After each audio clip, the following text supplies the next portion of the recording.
Good morning, everybody. Happy Wednesday. We have an amazing show for everybody today. What do we have, Krystal? Indeed, we do. We have Joel Kotkin back to talk about feudalism in the American context and what it's doing to our country. We have Pam Bondi, representative from the Trump campaign, to talk about how they are going to dig out of the hole in which they currently find themselves. And Kyle Kulinski is going to be here to talk horse race as well.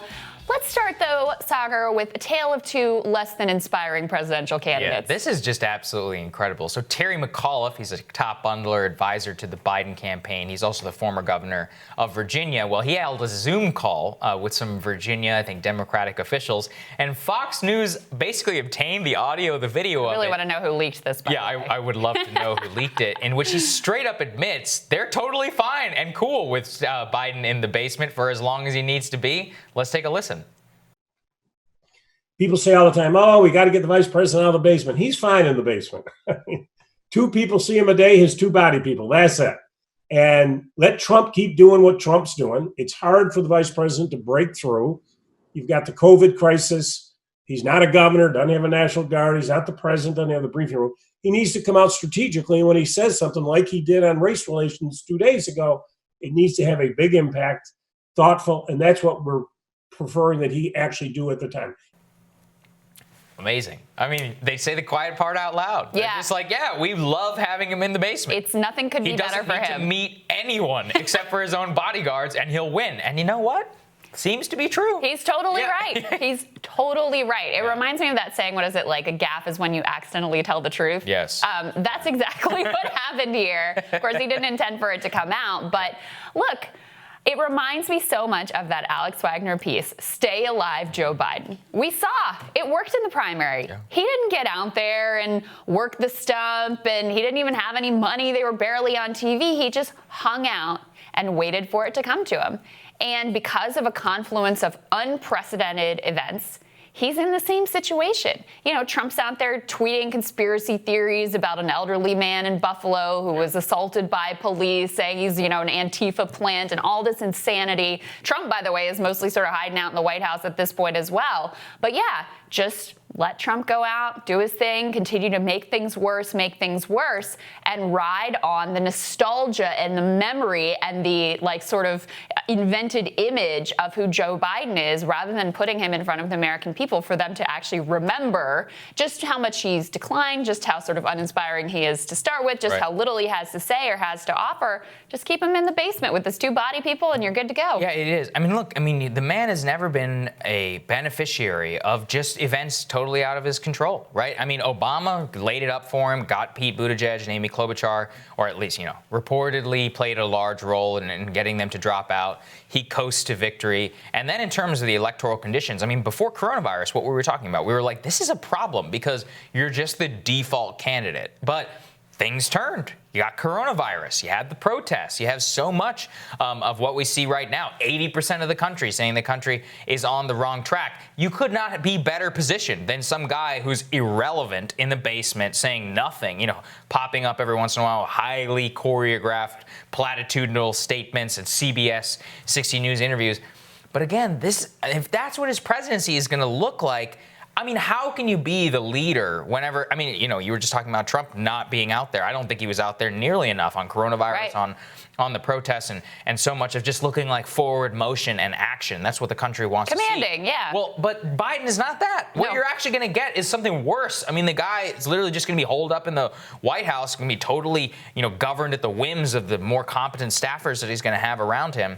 It's just, it's a crazy dynamic. And I get why the populace is just like, I'm exhausted. They're like, I'm exhausted. I just want to, but you need to understand what that actually means. And I was really struck too by, Fox News' Chris Wallace. He was on The View, I think, promoting his book. And he was like, look, this is a very bad week for Trump. Let's take a listen to what he said. And I would say that the last week was a very bad week for the president in terms of politics, in terms of his potential reelection prospects. When you're getting called out by the Episcopal Bishop of Washington and the Archbishop of the Catholic Church of Washington, when you're getting called out, by everybody from Jim Mattis to former chairman of the Joint Chiefs, Mike Mullen, and even your own current Secretary of Defense, Mike Esper breaks with you, that's not a good week. Yeah, I mean, I think he's right. Yeah. Look, I have a lot of issue with some of these generals and all these people because I think they want us to be patrolling law and order in the streets of Iraq and Afghanistan for a long time. But beyond that, I mean, broadly, when you have the entire, kind of commentariat, and I know that these people were all against him in 2016, and there's a common refrain. Everybody's like, oh, the polls were wrong. Nate Cohn did an analysis yesterday. If the polls were just as wrong as they were in 2016, Biden would still win every single swing state. Yeah, every single one. It's really interesting because President Trump throughout his presidency has had like the most sort of stable ratings of any president. And it didn't matter, Russiagate, Ukrainegate, impeachment, like all these scandals of the day didn't really move the needle until now. Right, the combination of the failures on the coronavirus response and then, an igniting of divisions and ugliness and the, televised crushing of peaceful protesters has really shaken something loose. And we tracked very early on as things started to move how seniors in particular, two groups, seniors in particular, drifting away from President Trump in a way that is really quite significant. Mm-hmm. And you can see why, because they're just like, let's just go back to something that is non-terrifying, that is just normal. That pitch is very appealing to them and makes up for, frankly, some of the softness that Joe Biden has among African Americans and Latinos and young voters. So it makes up for that softness. And then the other group, which is a group I very much identify with, is the people who are like, both of these people suck. They are overwhelmingly going to Joe Biden. And here's the other thing, and actually we've got a new Reuters Ipsos poll up, national poll, that shows wide lead for Biden, 8-point lead. Trump down at 38%. I mean, that is not a good place to be. Tracks with other polling that we've seen. We covered that CNN poll as a bit of an outlier at plus 14, but generally polls are kind of in this range, 8, 7, 10 points, somewhere in there. The other thing here is that it's not that early in the game. Look, a lot can happen between now and November. Like, if anything, this year has taught us that things can change literally overnight. But it's not as early in this presidential cycle as it kind of feels, because we've had this almost like political pause during coronavirus. No rallies, everybody's in the basement. The focus of the news coverage isn't the horse race. It's on coronavirus. Now it's on George Floyd protests and where that's going to lead. So it feels like we are earlier in the cycle than we actually are. I mean, here we are headed into summer, and then it's a sprint into the fall. It's actually not that far away for President Trump to have to, completely flip the landscape and change the game. Yeah, I mean, what is it, 5 months now to Election Day? And 5 months from Election Day, Trump was always within about 4 or 5 points of Hillary Clinton, right? Not in the 8 range. And like I said, if you counter how wrong the polls were in 2016 to right now, it still shows Trump down at a significant margin. And the other thing that we tracked very closely before this was the economy, because that's another one where I still think that is going to be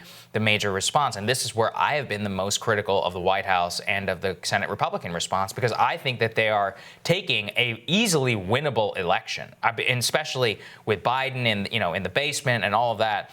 And if they had just had a competent economic response, I don't think his numbers would be even close. I think it would be in the 2 to 3 range, and it would be completely. I think it would be a very tight race, because even if you have all of that, if you have the cultural ground that you stake your foot on, and you have like a competent economic response and fiscal response, I think you probably win the election. If you have a situation, I mean, we've covered here now, unemployment rate disaster that we've seen. I mean, the BLS and all that, somewhere around 20%. It's still worse than the Great Recession. Right. We see that even with reopening data, that the only people coming back to work are restaurant workers, and then even then at a limited capacity. People are underemployed at the current moment, higher than they've ever been, which makes sense. But permanent job losses continue to tick up. And the most vulnerable people in our economy, black Americans are unemployed at 50%, and their unemployment rate went up too. Asian American rate went up. I mean, you can see that beneath the surface that there is a disastrous economic situation, which I think is going significantly underreported. I think that we just don't have the capacity to understand the absolute destruction at the center of people's lives right now. I think that's right.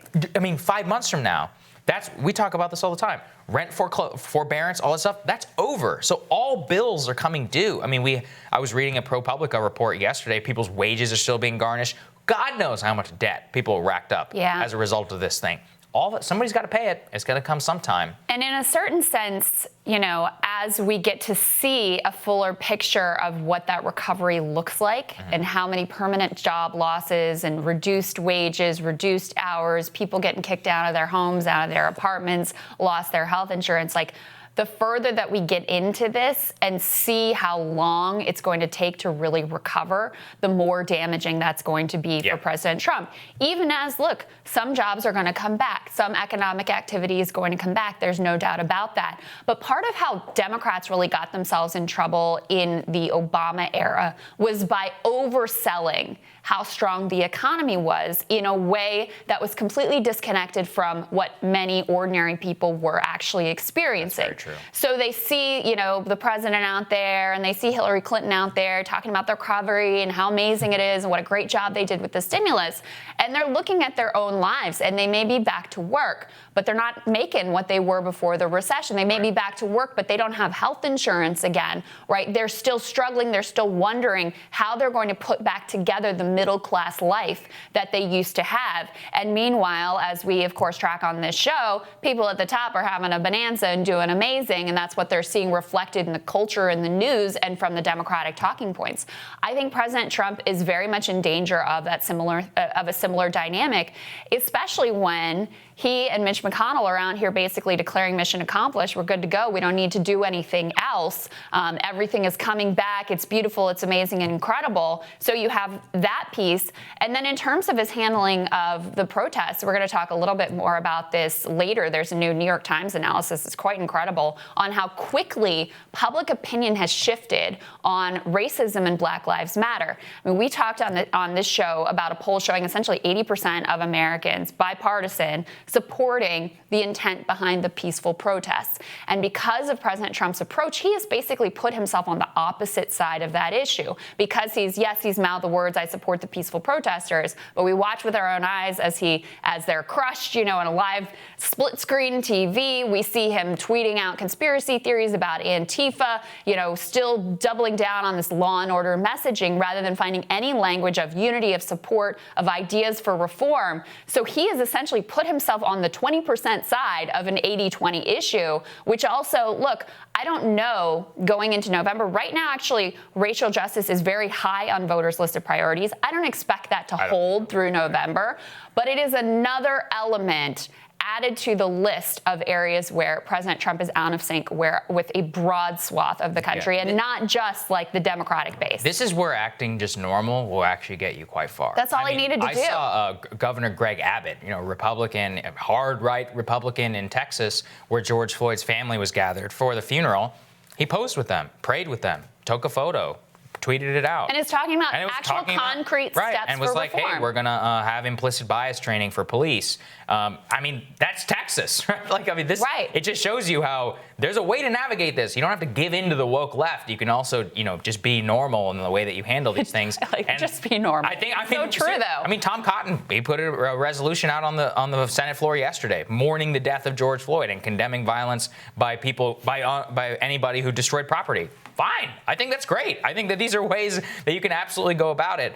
And this is where, look, in some cases, because he's an unconventional politician who always doubles down and all that other stuff, it was massively beneficial. But I think your Obama 2016 point is exactly right, which is that the reason Obama and Hillary looked like fools is because they were like, oh, we built this amazing economy. We pulled us out from the depths. And you had West Virginia coal miners being like, she wants to put me out of work, and Obama never brought my job back. Same thing, Michigan, Pennsylvania, all these other places. They said, what economy? What are you talking about? I'm in, historic debt. My kid's dying from opioids. Trump capitalized on that. Crisis. Yeah. Trump capitalized on that, about Detroit being in ruins.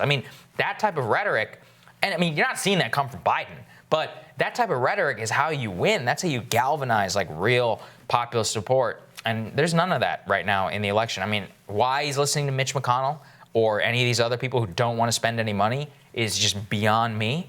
It shows a total capturing, really, of that mindset. And I think it's going to hurt him dramatically at the ballot box. Yeah, it's such a different landscape from 2016 when just being against Trump was not enough. And you had Hillary Clinton, who, in some ways was a more effective candidate than Joe Biden. She was certainly more sort of thought out. She was more practiced. She was more articulate. But there was this, people just had an instant negative reaction to her. And Joe Biden doesn't have that. There's sort of this, affable glow around him. People have kind of warm fuzzies about him. They don't think about it too hard. He's got this good brand that, if you don't dig into, it's right. Just fine at the surface level. And the other thing is President Trump is president now. So it really is shaping up less of as a choice. Let's evaluate these two on the merits, which even if it was a choice, I think that would still benefit Joe Biden. But it's shaping up much more of a referendum, which going back to the beginning, what Terry McAuliffe was saying there, just stay in the basement.